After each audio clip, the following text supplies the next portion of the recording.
Bismillahirrahmanirrahim.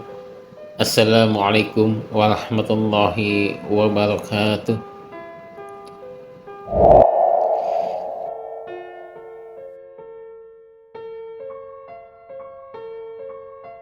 Setelah banjir besar yang melanda bumi, ada cerita Nabi Nuh menanami kebun anggur setelah air bah. Kisah ini mempunyai makna yang mendalam. Konon, iblis juga menanam buah anggur yang dicuri dari Nabi Nuh. Iblis terkutuk itu kemudian memberikan darah pada pohon anggur tersebut. Hal ini membuat buah anggur bisa memabukkan. Peristiwa unik ini diriwayatkan oleh As-Sa'labi bahwa setelah Nabi Nuh alaihissalam kembali menginjakkan kaki ke bumi, Allah menurunkan kepadanya untuk menabur benih pohon-pohon yang ada bersamanya. Benih dikumpulkan sebelum banjir.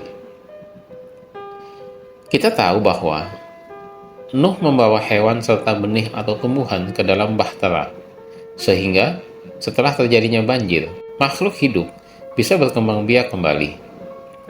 Ini tentang memulai hidup baru, era baru setelah kiamat air bah Nuh.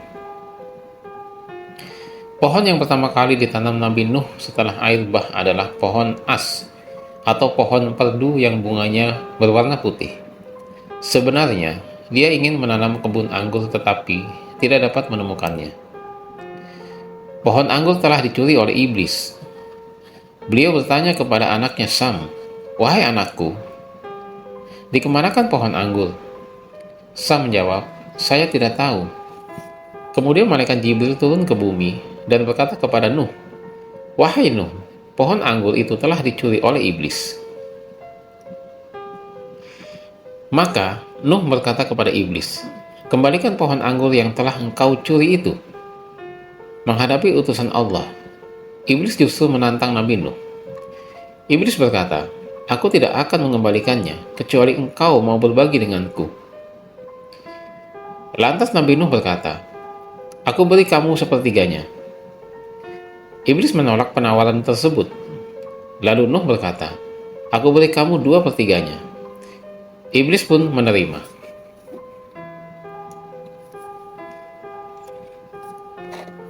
Iblis mengambil alih kebun anggur ini karena mempunyai niat jahat.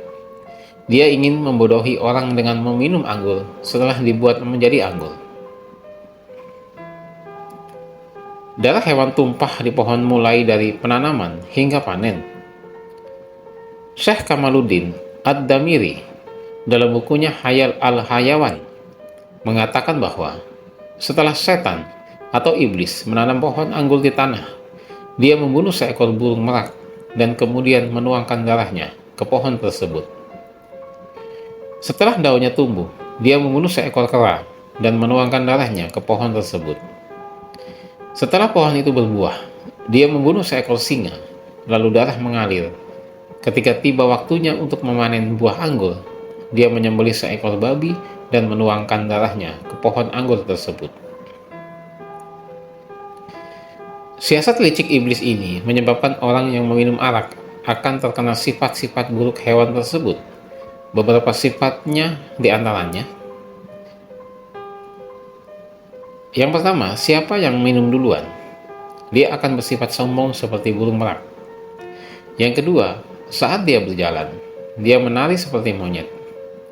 Yang ketiga, ketika mabuknya terlalu parah, dia berperilaku tidak pantas dan mengaum seperti singa. Yang keempat, saat mabuk, dia akan mengantuk dan cepat tidur seperti babi. Inilah 4 elemen yang tidak akan pernah hilang dari orang mabuk. Wallahu a'lam bishawab. Kita harus menjadikan kisah ini sebagai pelajaran. Mabuk seperti itu tidak baik. Kita akan berperilaku seperti binatang. Mabuk akan mendorong kita untuk memiliki sifat-sifat buruk seperti sombong, suka bertengkar, malas, dan kurang pengendalian diri. Mabuk juga tidak baik untuk kesehatan kita. Resiko penyakit jantung, kanker, dan gangguan otak hadir ketika seseorang mabuk. Sahabat, kisah Nabi Nuh yang menanam pohon ini memberi makna lain pada kejadian iblis mencuri pohon anggur. Semoga kita semua bisa mengambil hikmah dan pelajaran dari cerita ini. Mudah-mudahan kita semua senantiasa bertambah keimanan dan ketakwaan kepada Allah Subhanahu wa Ta'ala. Amin ya rabbal alamin. Wallahu a'lam bishawab. Assalamualaikum warahmatullahi wabarakatuh.